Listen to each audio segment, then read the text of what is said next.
a trained remote viewer. All my psychic abilities have been trained and honed and statistically analyzed, et cetera, was part of a secret government program that started in Europe after the Second World War, a continuation of a Nazi program. I don't think we should be doing stuff like that. But anyway, in retrospect, I think probably everybody will agree with me. I'm here to bring you information from the other dimensions. I'm here to encourage you and coax you into widening your lens, into viewing, accepting, exploring things that are not physical and not on the physical dimension. The reason science hasn't gotten more deeply into the other dimensions is because science, as we know it in this part of the world, which is not the definition in the dictionary, which is observe and draw conclusions, which anybody can do. But science in this part of the world, where it has to be a university person and a good university, science just started like 600 years ago. And the Catholic Church was in full control of Western civilization at that point. I'm not sure that I'm not exaggerating there a bit, but remember, I'm half Cuban, and we do exaggerate. But science was not allowed to go into things that were non-physical because the Catholic Church said that was their domain. And that continues today. So we have the only medicine on the planet that does not take into consideration what Jesus taught, which is if somebody's sick, go after the spirits first and then go ahead and do the healing. It's like going to the doctor with an injury that's a knife wound and the knife is still in the wound. And the doctor's going to take it out. And you say, no, just take care of the wound, not the knife. And the doctor says, how are you going to take care of the wound and not the knife? It's that penetration that causes issue. No, just take care of the wound. That's exactly what modern medicine tells us to do. So I'm going to get a little bit more into that, having to do with mental health and associate it with the battle between light and dark, and how, if we're not careful, we'll lose the battle simply because of what we're allowed to believe and not believe, which does not include spirits. We're not allowed to believe in it. We can believe in it. It has to be private. You can't share it. And I've told you my story of taking care of a child that was in hospice, 2 years old, sent home to die. A family member emailed me and said, can you check and see if there's something we can do? And when I checked, there was black magic that had landed on the child. And she was going to die. She was in her process of dying. And so the woman said, what do we do? I said, we'll take care of the black magic. We don't know what's going to happen, but certainly better than leaving it there. And we did do the purification, and the child woke up. But the medical system wouldn't send a doctor to see the child for 3 months because she had already been declared to be in a process of dying.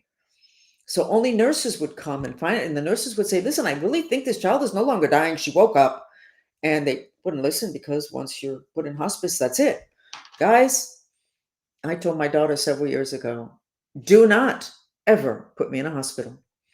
If I have a problem, you take me home, call all my friends that are healers, and they'll take care of that. And if they don't take care of it, then it's my time to go because I won't make it in a hospital.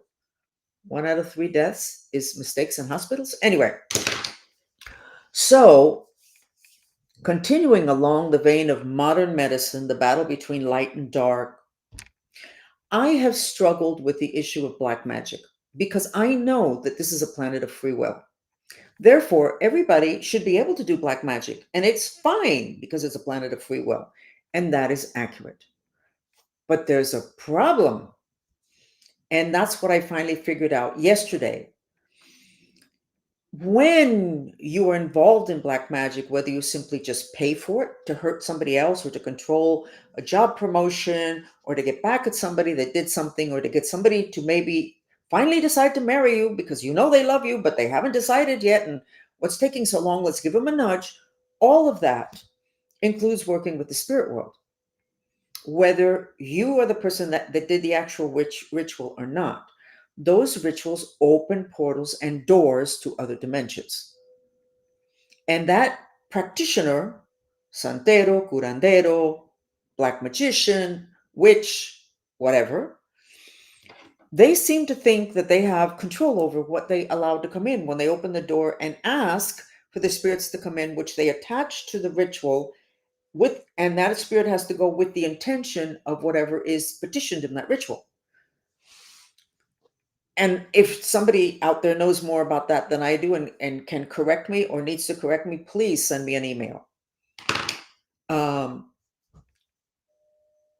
so those rituals open up doors, and the practitioner, from what I can see, doesn't have control over what's coming in through that door that they opened with that ritual. And you get negative entities that attach to the person who requested, to the ritual and the person you're trying to take down, or whatever, but also to the person who got involved in that and asked and is paying for it. So, okay, so people that have one foot into black magic as a tool to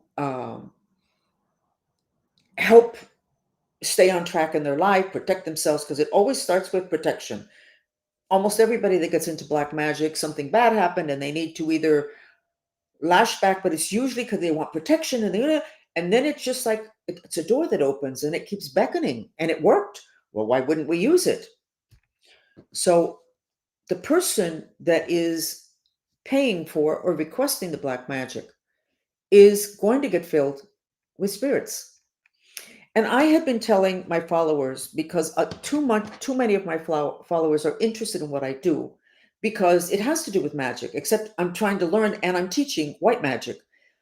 And I know a significant percentage of them are with one foot, if not both, in black magic. And I've been telling them for several years, you need to get out of there. This is not going to be good. If you're not proud of what you're doing, you shouldn't be doing it. And lately I've been saying, listen, I don't know what's going on, but I think that if you're still with one foot in black magic, you need to get out. First place, it's an addiction. And the people that get into it get addicted. Addiction is always a spirit that attaches to you. And then you go, I don't want to do that anymore. And the spirit talks in your head and makes you feel like you want to do it. Okay, so it's addiction. And I say, you need to get out, get out, get out. And then in the last a couple of months, I've been noticing. First place, I tell everybody, look at the people that do the black magic. Do they drive good cars? Do they live in nice homes? Do they take vacations? How are their children? Negative on all of that. So, well, if black magic is so great, then those people that do it should be on top of the world. They're not. And everybody goes, yeah, you're right. So, and the last month I've been really saying to everybody, get out of that world.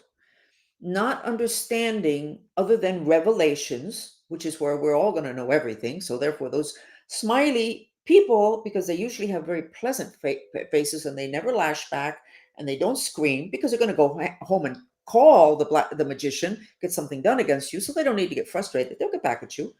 I say, you need to get out of that world.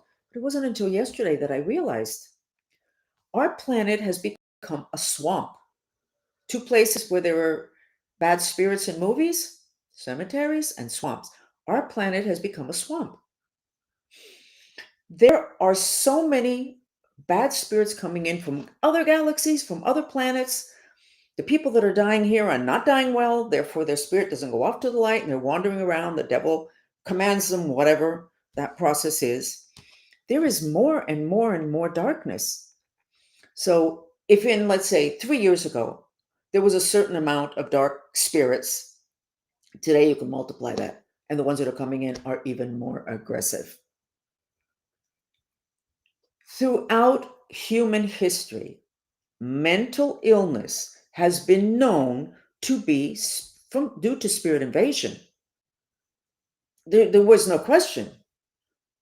And so now we're not allowed to believe in spirits because we're low class, and our doctors can't go there, even if they wanted to, which they don't, because it's messy. We get a planet that is full of spirits from all over the place, all wanting to take humans down in order to take over the planet. And then you get the people that have the door open to that world. So what's the difference between today playing in that world, using it as a tool for your prosperity, for your marriage, for setting yourself up in society. And 2 years ago, 10 years ago, 20 years ago, 100 years ago, what's the difference? There is an incredible augmentation of even more aggressive spirits out there. So, very quickly, the people that have one foot or one finger in that world are going to go down. And it's not what I was saying, which is revelations, even though that is also going to happen. It is that they are getting increasingly invaded. In this country, the United States, which is where I'm broadcasting from, there has not been that volume of black magic as there is in the rest of the Americas. I'm very surprised, a lot in Canada, but certainly Russia, Greece, they all are aware of that world. And throughout history, the archaeological sites indicate that, even though we have to pretend we don't know what those objects are for. So in this country, it has been relatively low volume. As people get frustrated, that's going to augment dramatically. So listen to what somebody said the other day in one of the tarot card readers, tarot card chats I was looking at because I can't travel, I can't leave my house because of the Cuban political mafia and all this stuff that's coming out about sex trafficking. So I spend too much of my time in there, but I have learned a lot. The black tarot card readers can read darkness. They can read my stuff. If I switch to a white tarot card reader, don't get the same depth. Black tarot card readers have figured out the whole karma thing. Karma is what you draw to you what you need. So let's go to the black magic again. What do these people that are delving in black magic need? They need to get hit in the face so that they can go, whoa, I think maybe I need to get out of this. Even though the spirits that are coming in now won't allow them to even have that thought, to be able to have the option to say, I need to get out of this.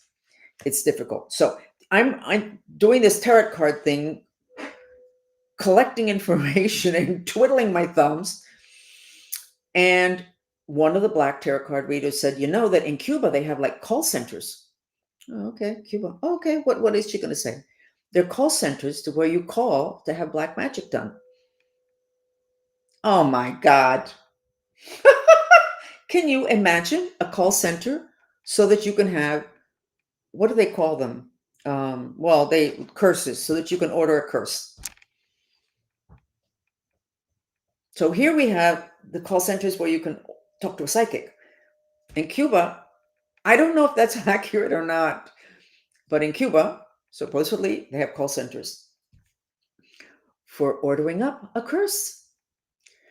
Now, Cuba had a very active Santeria community, and it has augmented, from what I understand from people, because I lived there in 1959 and came back in 60. We were going to Cuba when people were leaving. The intelligence community sent us to Cuba after Castro came in. Lovely. That'll be for, actually, maybe not be part of my book, whatever. So that community has augmented dramatically in Cuba. It's kind of like taken over. But then when you get people, you either get really powerful people or very poor people that feel impotent. Those are the two strong groups with black magic. Cuba, you have a whole island. People have nothing. So so we have call centers for curses in Cuba. Is this planet getting dark? Kind of creative. Not good. And I have to say that the Cuban political mafia does a lot of the black magic they do on me and on other people and on politicians in Washington are done in Cuba. Because you have what are called paleros, who are really heavy duty black magicians, santeros, and they live in the mountains, or they live in the, mountains, I think it's mountains, or they live in the natural outside of the cities, which is where the heavy duty black magic is done. And so they've set themselves up. It's a big business for them. So we have call centers for black magic in Cuba. And then in January of this year, because I was completely tormented by my tormentors, I checked into a hotel, thousands of dollars, and I didn't really achieve very much because they can go any place, and they checked 10 of them into, not 10, but 3 or 4 of them checked into the same hotel, and they spent all the time in the lobby giving people bribes. Oh, whatever. But I was in downtown Miami, and in downtown Miami, they have this walkway by the water. And it's very nice. It has a lot of art, which, by the way, includes ETs and spaceships, kind of interesting. And they have a statue called the Lady of Miami. And I sent the photograph to a friend of mine, and she said, "Oh, I don't like that statue." And so I would walk by there twice a day, walking my dog, trying to entertain myself. Maybe my life will be normal one day. And the next morning, when I walked by there were a lot of men standing around the statue, like workers. And I said, "What happened?" They said, "Well, there was a fire here. We don't know what happened, but there was a fire." So there was a fire in the Lady of Miami statue in downtown Miami. And that statue was a statue that had black magic inside of it, anchoring Miami as a center for black magic. I was shocked. But anyway, there was a fire, and that voodoo associated with the statue. And I'm not saying that the artist did that, but I am telling you that inside of it, there was that, because it's the information I got. And I was shocked. But a hold that black magic has had on Miami was broken. So last week there was an earthquake in Cuba, and somebody said, "Oh, that's a part of the island where there's a lot of black magic." And I was like, okay. And then today I was thinking about it, and when I checked, there's an association with that earthquake, with the breaking of things in that part of Cuba, having to do with a hold on Miami. So you can say, "Francis, where are you going with all of this?" I think where I'm going is this world, that division between light and dark, where there's this group that is elevated and another group that falls into hell. The gap between the two is widening more and more and more. And yet there's some good things happening. That statue that anchored Miami as a center for black magic burned up by itself. They didn't understand what happened. And it's possible, if my information was correct, that what happened in Cuba was associated with also Miami. Now, go through Miami's history in relation to US politics. I'm not going with you on that one. You go to it, and you can see that there was a doorway, which still exists today, but has lost its power or its rooting with those two happenings. Interesting. Call centers for black magic in Cuba. Whether or not that's accurate, today, it makes all the sense in the world. Even if it's one gardener sitting in a little hut with a cell phone taking orders from the Miami Mafia. Okay. The title of this chat is Sacred Oils and Salts. Did you know that there is a salt called alaea? I'm going to write it.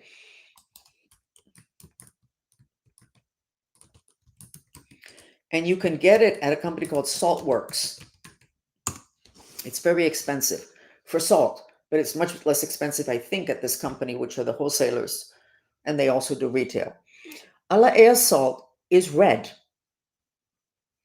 and it is from the base of a volcano in Hawaii. And it is a salt that is sacred. The Hawaiians consider it to be sacred, and it is used for the ceremonies to protect the boats when they go out fishing. Base of a volcano. What makes a base of the volcano next to the water? So it's got your water, it's got your fire, it's got the salt is sacred. You should get it. You should put it in your food. It's strong, so you cannot put it in all foods. I'm not a cook, so you should probably look up what foods are made better by alaea salt. You can also do salt baths. You can Fill your tub with water, put a cup of the, or half a cup of the salt in it and soak into it. And you're going to be getting a purification of spirits, because that's what all those rituals, all those ceremonies for protection have to do with that. You have to take out the spirits, and then that is a protection because of the law of attraction. There's no spirits here, there's no attraction for another spirit to come. It's a force, it's an invisible force. So then I went Saturday to buy things at the health food store, and I decided to get that powder, that green powder called moringa. And I will write it here, Moringa. And it's green, it's from a tree. And it's supposed to be miraculous. I mean, like miraculous. What does that have to do with the Lord's Prayer? Moringa and the Lord's Prayer. Well, it has a lot to do with the Lord's Prayer. Apparently, it is not just green, it's very green in its essence, which means green, root chakra, rooting, grounding, Lord's Prayer, not the one you learned, but the original. It doesn't say deliver us from evil. It says help us to be in the present, which means to be grounded, to be rooted, to be very awake on the physical dimension. So anything that can ground you and land you would be protection from evil, from spirits. Spirits can't deal with the physical dimension. And moringa does that. And guess what? There is a moringa that is planted at the base of a volcano in Nicaragua. So if you're going to run out and get moringa, if you already have it, the next time you order it, you might want to look. I haven't been able to find it because I have not had the time to get the moringa, not just from any moringa tree, but to get it from the base of that volcano in Nicaragua, because it will have extra sacred protection. What's with the volcano issue? Volcanoes happen when there is Mother Earth has taken on a lot of extra fire. And I understand, and I wish I could find it again to feel more secure in what I'm repeating, that the cradle of civilization is also the cradle of volcanology. In other words, where there was civilization, hundreds of years later, thousands of volcanoes. It kind of makes sense, because a civilization society doesn't allow you to act out, because then it would be hard to keep the society going. So you have to kind of swallow your anger, your frustration, and then when there's enough of it, Mother Earth takes it on, such as what happened in New York City after 9/11, that the Earth took on the rage that people didn't express because they were very busy helping. And 6 weeks later, there was a new fault line under New York City, which I diagnosed, I assessed, because it put me into a panic. And I asked what was going on, and it was that new fault line that had just formed, excess fire. So when a volcano erupts, basically it's releasing the fire, and volcanic ashes are very good for healing. They sell it for face masks, for all sorts of things. And I suspect that the moringa from Nicaragua, and I don't know where to get it, I haven't found it, I haven't really looked, but would be even better than just regular moringa. So guess who is quoted in the article about moringa and how important it is and how they want to fill the island with it? Fidel Castro. I thought that was funny. I didn't see it until the end. It's a very long article. I put it at the beginning of this chat. Let me put it again. Here. It's at the beginning of the chat. There you go. It's called the miracle tree, moringa. So other dimensional stuff is really, really, really important that you understand and start to incorporate into your life, because the other dimensions are deteriorating by the minute. And you have to be very anchored in the physical in order not to be taken down. Now, throughout history, except for today, it's known that mental illness is due to an invasion of spirits. We're entering the age of Aquarius, and there are several characteristics of this age. And one of them is a rise in technology. Another one is a rise in brotherhood, etc. We're not seeing that. And another one is a dramatic rise in mental illness. Now, how many people know that? Does the medical profession know that? It really wouldn't matter if they know it or not, because it can't do anything about it. Because throughout history, except for this very dumbed down time that we're living in, it's known that it has to do with spirits. If you can't deal with that, we're just going to simply sit here and watch our children and our grandchildren get sick mentally. 40% of kids today, I think, have some kind of a mental diagnosis. ADD, ADHD, depression. Those are all mental illnesses, according to the DMS-5, whatever it is that it is. You know what? I'm not 100% sure that ADD is, but they medicate you with psychiatric drugs, so it must be. I'm sure it's in there as that. So basically, the not paying attention or not being privy to the original Lord's Prayer, the way it was intended, and then not allowing our professionals in the medical field to allow the existence of spirits to be part of their practice means that there is no way we're going to not live up to what was said about the age of Aquarius, which is that mental illness is going to be rampant, which it already is. So that's what we're here to kind of widen your lens and have you go back to the original teachings of your religions. In Buddhism, it is said that you are not really allowed to wear anything that has to do with skeletons, like jewelry or have a skeleton head on your shirt, unless you have the spirits in your life under control. So when you have something that looks like a skeleton, it's like a badge of honor. I have the spirits of my life under control. We don't. We don't. I would like to be part of the process of getting people to be able to earn that badge.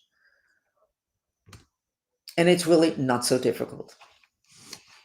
But it does require that your belief in spirits not end up making you operate from a closet, because people will say to you what they used to say to me: you're working with the devil. Oh, darn.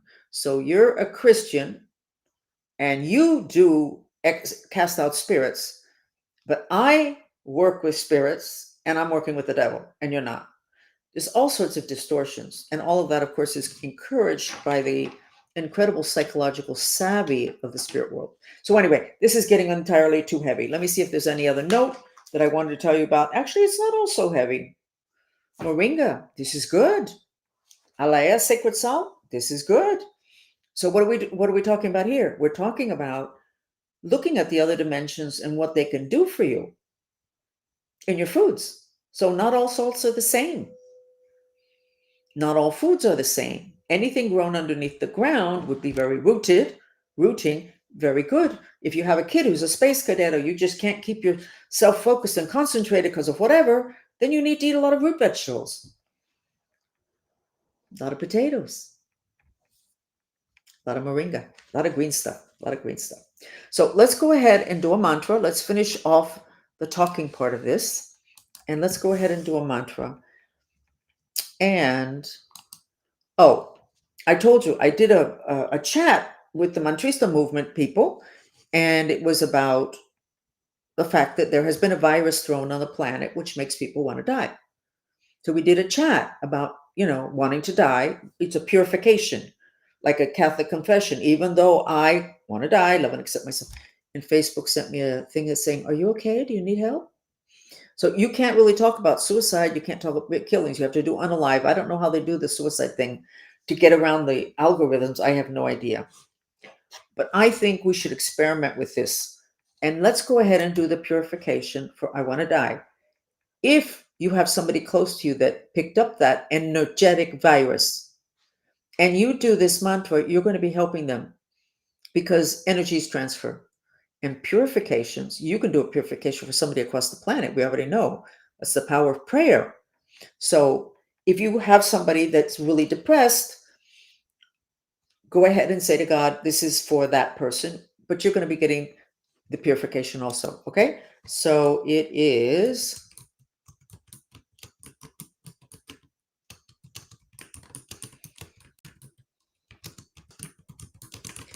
And most people will tell you that's not true.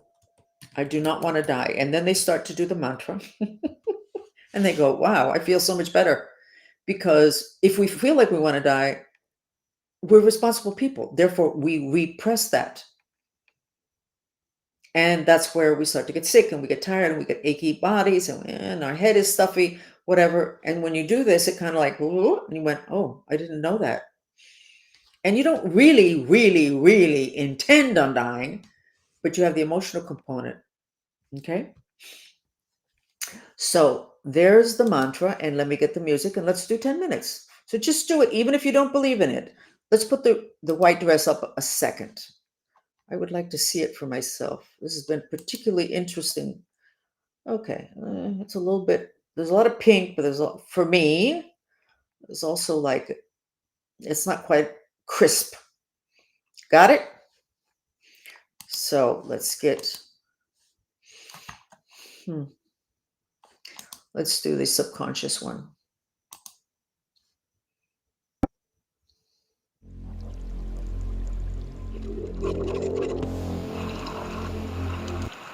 So it's even though I want to die, I love and accept myself.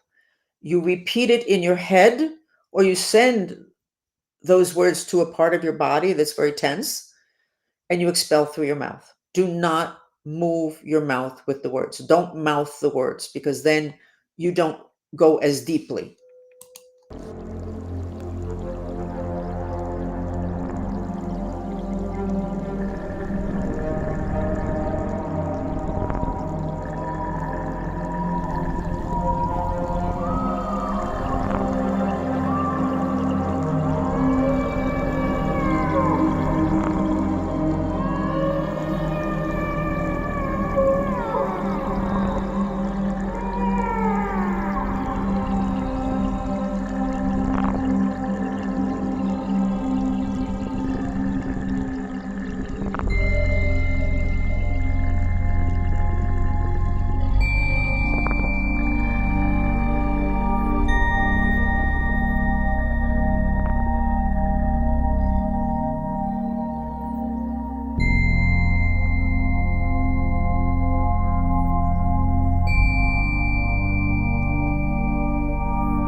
How do you feel?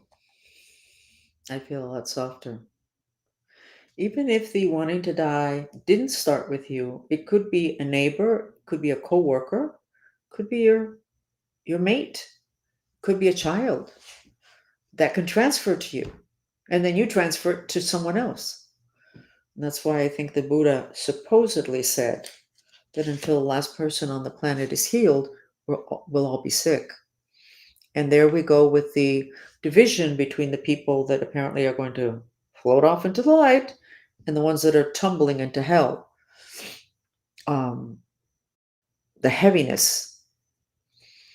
And what the dolphins told me in the 90s was that when things got difficult, to please not extend a hand to those that were doing really, really poorly, because they could take you down.